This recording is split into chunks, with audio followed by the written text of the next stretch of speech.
Hey guys, just got this beanbag chair from HIGOGO sent to me to review. Just wanted to show you how it comes shipped. It's obviously super vacuum packed and all bailed up tight. I'm gonna cut these and let it expand, and I will be back.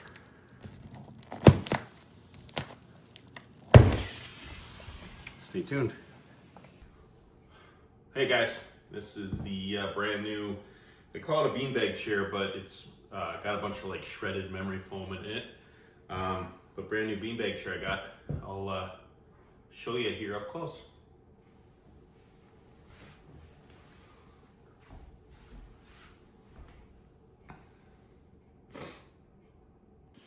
So I already showed you on an earlier clip how these come when they're shipped. They're vacuum sealed.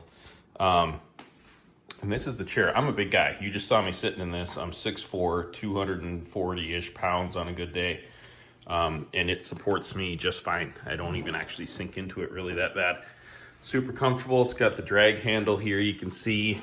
Just kind of show you at all sides. Again, I'm 6'4", give you an idea how big it is when you saw me sitting in it. Thought I'd show you the bottom. It does got kind of the little mini grippy dots on it. So stays put on hardwood floor, and just a really nice comfortable beanbag chair. My kids are already fighting over who's gonna get it in their room. So hope that helps. If you're looking at it, I definitely recommend picking one of these up. So there you go.